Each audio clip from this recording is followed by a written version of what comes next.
작금의 한국 사회를 바라보면서 많은 사람들이, 특별히 많은 경험이 있으신 우리 어르신들이, 선배님들이 걱정하시는 많은 부분들이 있는데, 그 부분 가운데 하나가 무엇이냐면, 대한민국은 민주주의라는 국가의 정치 체제를 가지고 있는데, 그 민주주의의 가치 가운데서 가장 중요하다라고 할 수 있는 것 중에 하나인 다양성이 참 인정받지 못하고 있다라는 것입니다.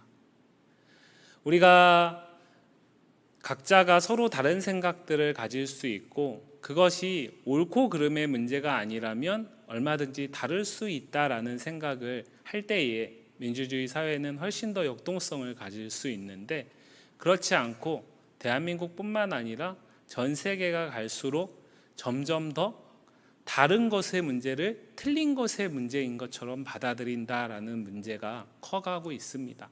오늘 목사님께서 주보에 칼럼에 적으신 내용도 읽어보면 결국에는 그런 내용 아니겠습니까? 어르신들의 세대와 젊은 세대가 서로를 존중하고 서로가 다름을 인정하고, 그래서 어르신들의 지혜를 인정하고 젊은 세대의 새로운 시대의 새로운 생각들을 인정할 때에 민주주의는 훨씬 더 역동성 있는 국가가 될 수 있는데, 그것이 오히려 서로를 조롱하는 대표적인 표현들을 통해서 점점 더 벌어지고 있는 거죠. 그리고 그것은 결국에는 사회의 동력을 약화시키는 문제가 됩니다. 그런데 우리가 이 흔히 사용하는 표현 가운데서도요, 이 사실은 다른 것인데 틀리다라는 말을 너무나 쉽게 사용을 합니다. 저도 역시 그렇고요. 그런데 사실 그것은 우리가 완전한 영화로움 가운데 들어가지 못했기 때문에 여전히 죄의 흔적, 죄의 영향력 가운데 때로는 하나님의 은혜가 소멸되거나 하나님의 은혜가 약해졌을 때 우리가 죄의 연약함 가운데 넘어지게 되잖아요. 그리고 그 죄의 가장 큰 특성 가운데 하나가 무엇이냐면 모든 걸 나 중심으로 생각한다라는 거죠. 그러니까 나 중심으로 생각하는 죄의 영향 가운데 있는 인간은 아무리 제도를 좋게 만들어도 사실은 다른 것의 문제를 틀린 것으로 받아들일 수밖에 없는 것입니다. 왜냐하면 내가 옳기 때문에 나머지를 받아들이기가 어려운 것이죠. 우리가 계속해서 살펴보는 이 갈라디아서의 말씀은 특별히 3장을 지나가면서 사도 바울이 율법이 옳은 것이냐 복음이 옳은 것이냐, 율법이냐 성령이냐, 믿음이냐 약속이냐, 율법이냐 약속이냐, 계속 이런 대조를 통해 가지고 무엇이 옳다라고 얘기한 것이냐면 율법은 뭔가 더 열등한 것이고, 율법은 뭔가 더 부족한 것이고, 복음이, 약속이, 성령이 훨씬 더 우월한 것이다 라는 것을 계속해서 이야기했습니다. 당연히 맞는 얘기입니다. 그런데 우리가 이러한 흐름을 쭉 따라오다 보면은 그러면은 이런 의문을 갖게 되죠. 그러면 하나님은 왜 율법을 굳이 주셨을까요? 정말 그렇게 율법이 무의미한 것이고 불필요한 것이라면 하나님께서 주실 이유가 없을 거잖아요. 그런데 분명히 모세를 통해서, 오늘 말씀에도 나오지만 한 중보자를 통해서 하나님은 율법을 분명히 주셨습니다. 약속을 직접 주신 것에 비하면 뭔가 열등하다라고 볼 수 있지만, 그럼에도 불구하고 율법이 그럼 사람의 산물이냐? 그것은 아니라는 거죠. 하나님께서 주신 것이 분명히 맞습니다. 그리고 오늘 19절 말씀에 나오는 것처럼 범법함으로 더하여진 것이 맞죠.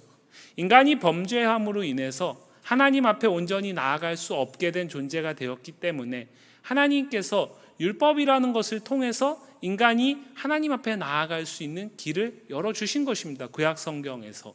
근데 문제는 무엇이냐면 그것이 자체가 능력이 아니라 그림자였다라는 거죠. 그것 자체는 절대적이고 영원한 것이 아니라 임시적이고 한계가 있는 것이었다라는 것이죠. 그럼에도 불구하고 분명히 율법은 하나님이 주신 것입니다. 그렇기 때문에 우리가 이 흐름을 쭉 따라가다 보면 이런 오해를 할 수 있어요. 사도 바울 역시도 갈라디아 교회 성도들이 그런 오해를 할까봐 우려했던 것 같습니다. 그렇다면 율법은 무엇이냐? 21절 말씀에 보시면 그러면 율법이 하나님의 약속들과 반대되는 것이냐? 쉽게 얘기하면 율법은 무용한 것이냐, 불필요한 것이냐, 율법은 틀린 것이냐. 바울은 거기에 대해서 이것은 틀림의 문제가 아니라 다름의 문제이고 하나님이 사용하시는 역할의 다름이 있다라고 얘기를 하는 겁니다. 인간의 구원의 역사 가운데서, 하나님의 구원의 약속 가운데서 그 약속을 이루어가는 데 있어서 율법과 복음이 감당하는 역할이 다르다라는 거죠. 특별히 율법의 역할이 다르다라는 것입니다.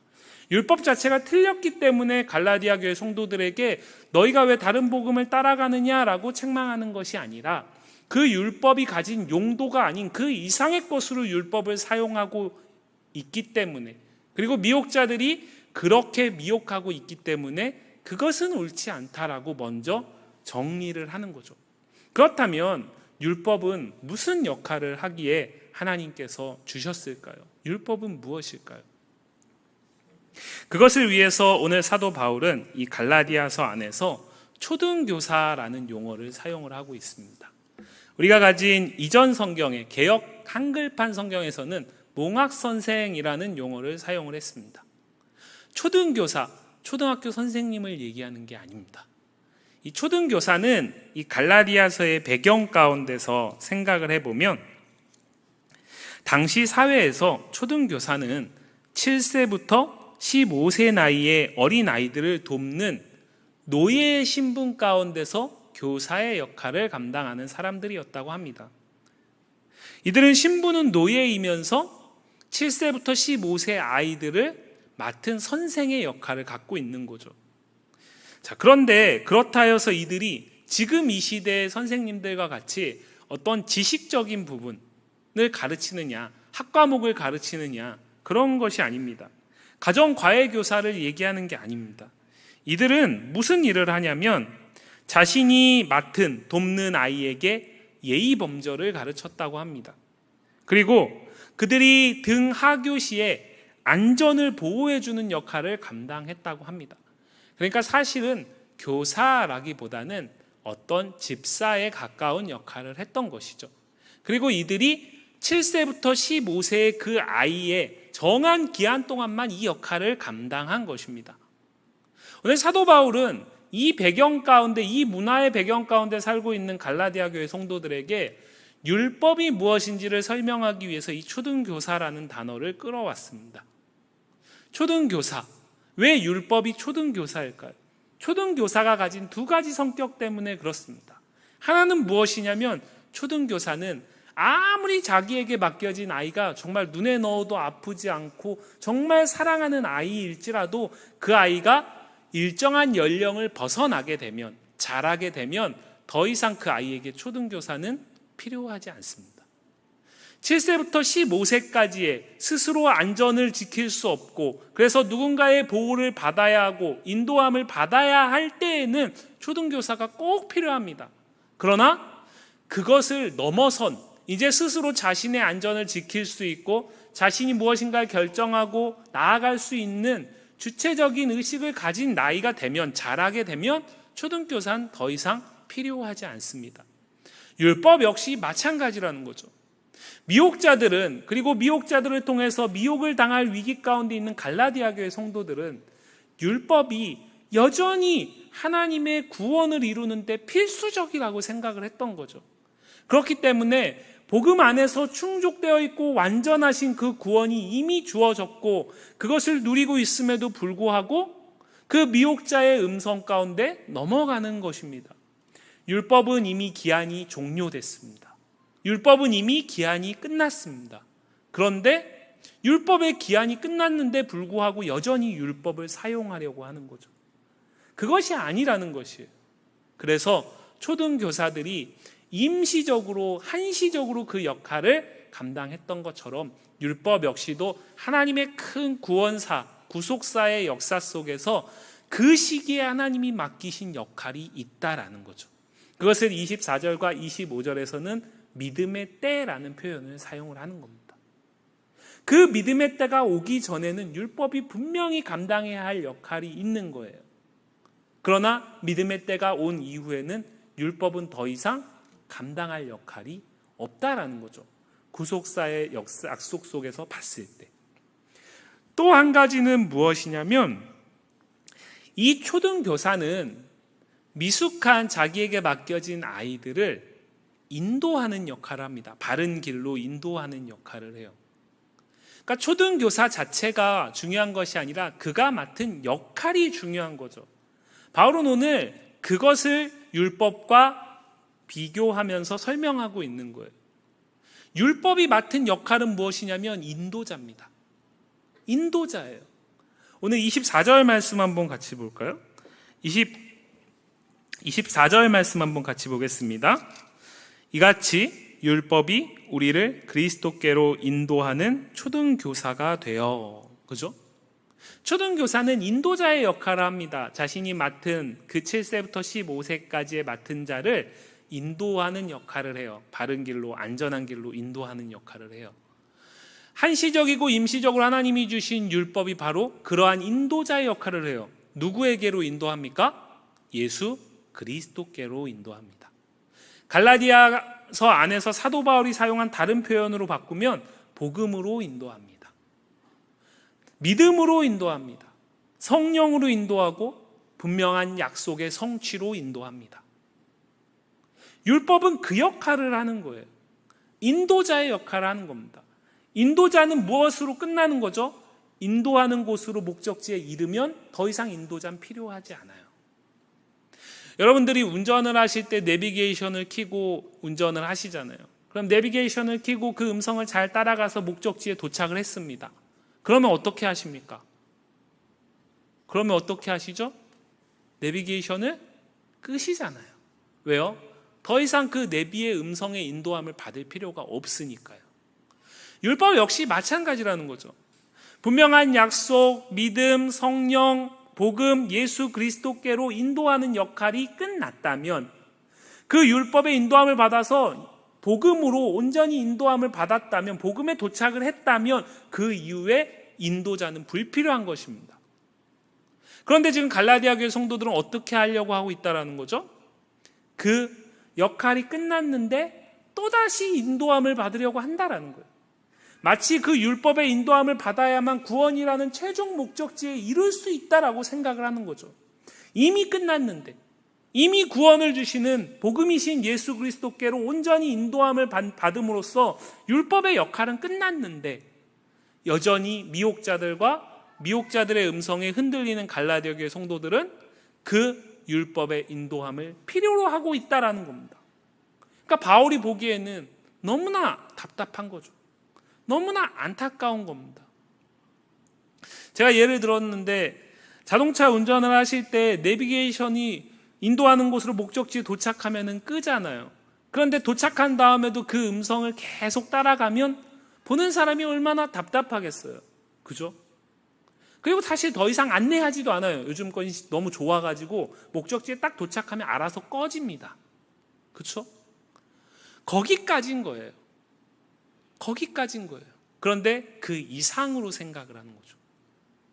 그런데 그럼에도 불구하고 그럼 이 율법을 하나님이 주신 이유는 또 있는 거잖아요. 그러면 이게 인도자이고 임시적이기 때문에 그러면 이것이 틀린 것이냐, 불필요한 것이냐, 무용한 것이냐, 또 그렇지도 않다라는 거예요. 미혹자들은 이 율법의 역할을 너무 크게 보고 있는 겁니다. 이것이 잘못된 거죠. 그러나 이 율법의 역할을 지나치게 축소하거나 무시하게 되면 어떻게 될까요? 그건 역시도 온전하고 바른 복음 안에서의 구원의 약속을 붙들기는 어렵습니다.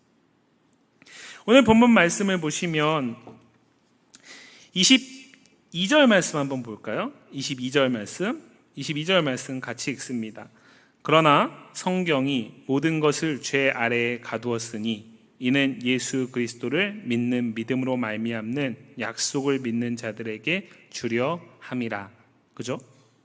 여기서 말하는 성경은 하나님의 계시이기 때문에 하나님께서라고 해석하실 수도 있을 것 같습니다. 그럼 무엇입니까? 하나님이 율법을 통해서 모든 것을 죄 아래 가두신 거예요. 그러니까 율법을 주신 이유는 모든 것을 죄 아래 가두시는 겁니다. 특별히 인간의 구원의 관점에서 봤을 때 죄인된 인간을 그 율법을 통해서 옴짝달싹 할 수 없게 죄 아래 가두시는 겁니다. 죄 아래 가두시는 거예요. 그러면 그 아래서 인간이 느낄 수 있는 건 딱 하나겠죠. 내가 죄 아래서 얼마나 비참한가. 그렇죠? 내가 하나님이 주신 용도는 그 아래 가두는 거예요.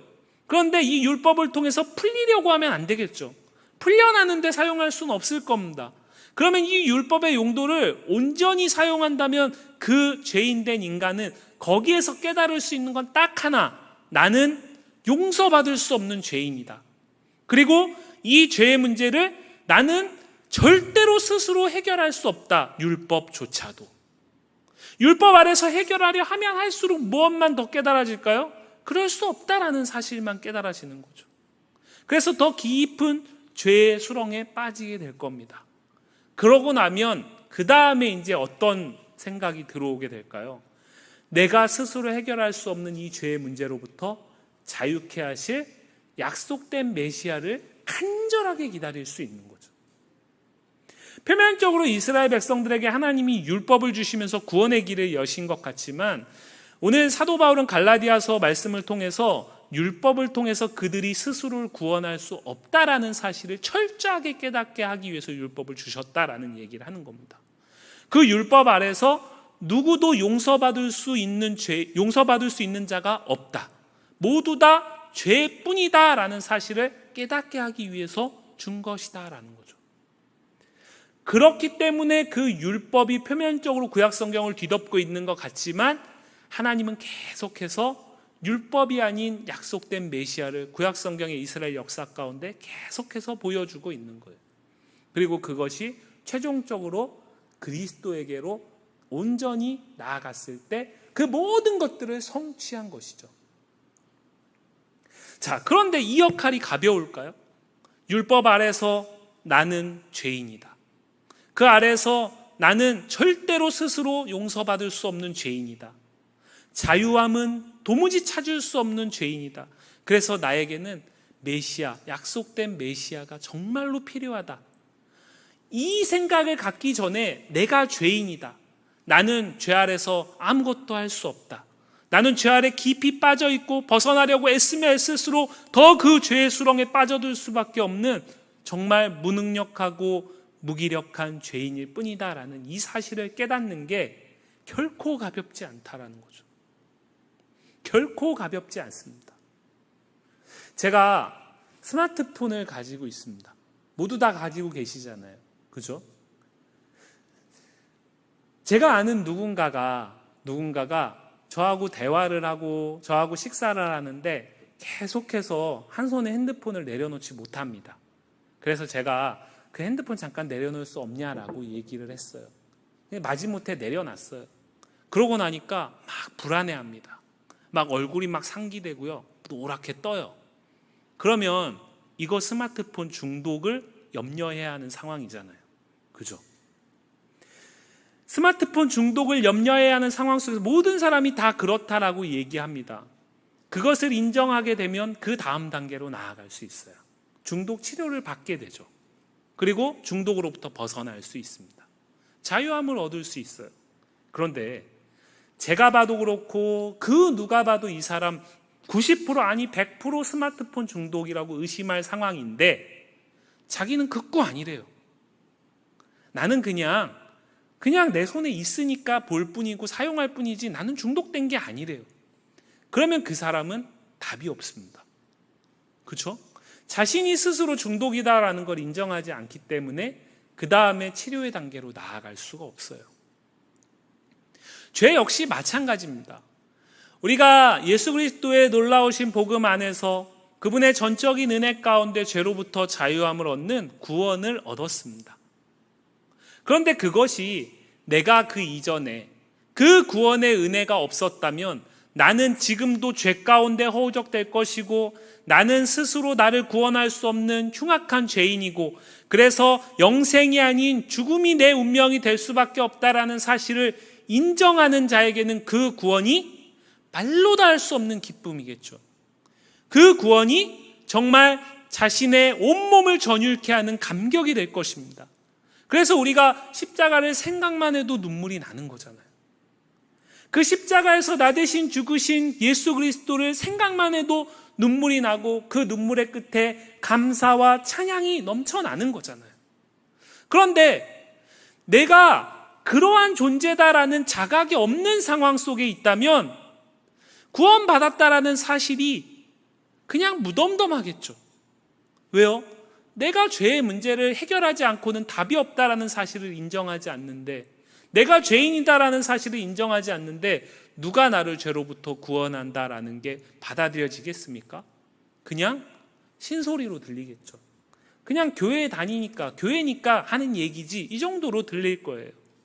그러나 그 사실을 인정하는 자에게는, 그 깊은 수렁에서 정말 내가 너무나 비참하고 참혹한 삶을 살 수밖에 없었다라는 사실을 인정하는 사람에게는 그로부터 벗어나게 하신, 자유케 하신 그리스도의 복음은 그 누가 설명할 수 없을 만큼 나를 뜨겁게 하고 나를 감격해 하는 것일 것입니다. 그렇다면 구원받은 우리에게 이 율법의 기능은 더 이상 무효할까요? 그렇지 않습니다.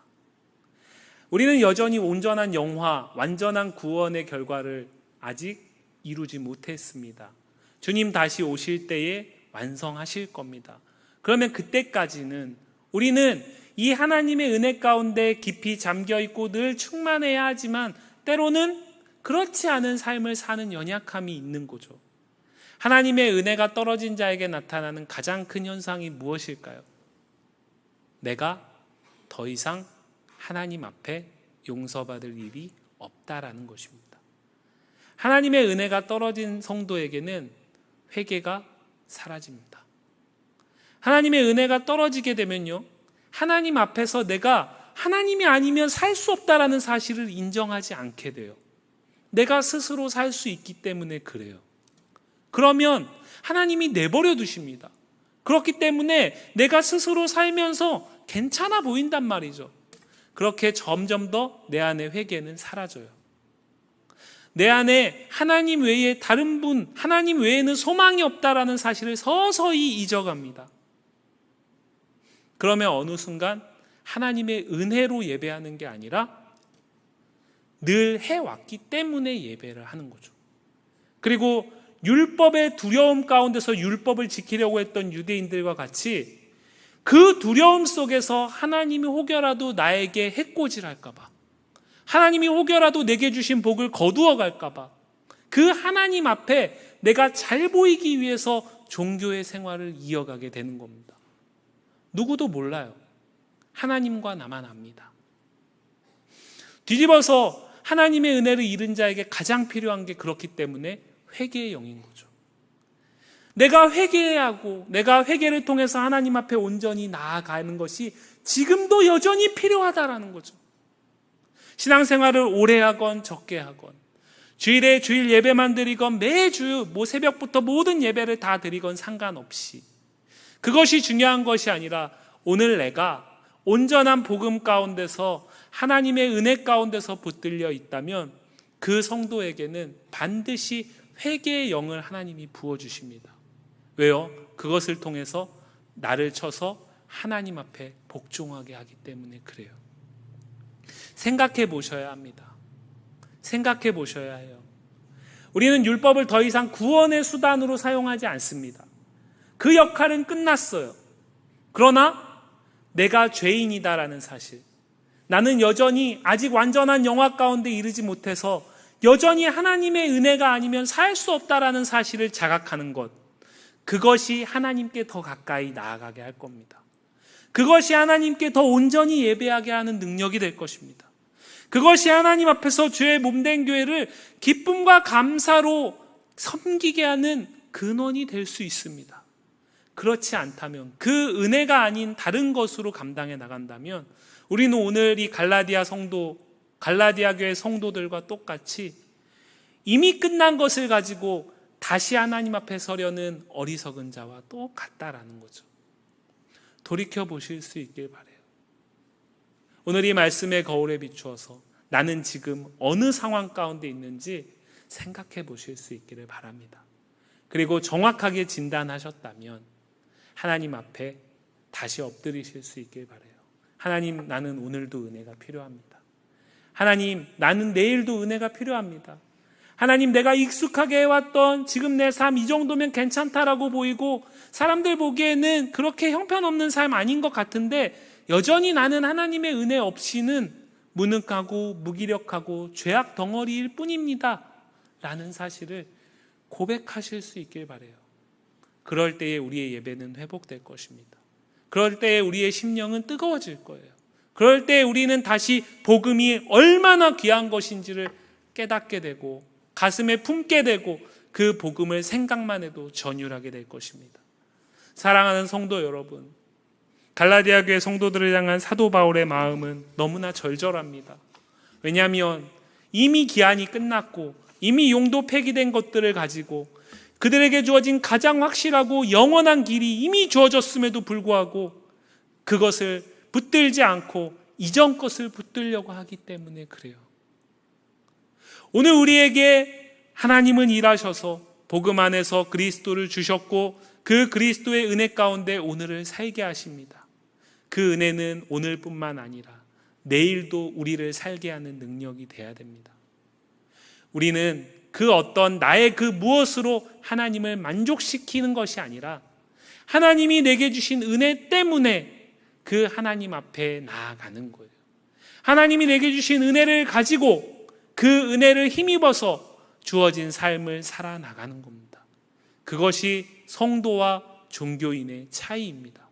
바라기는 우리 반석교회 모든 성도님들이 하나님의 은혜 가운데서 그 은혜가 늘 우리를 뜨겁게 하고 그 은혜가 늘 우리를 전율케 하고 그 은혜는 언제나 우리에게 늘 부족하고 늘 필요한 것이 되어서 그 하나님 앞에 거룩한 성도로 거룩한 교회로 온전히 예배하고 나아가는 우리 모두가 되기를 간절히 소망합니다.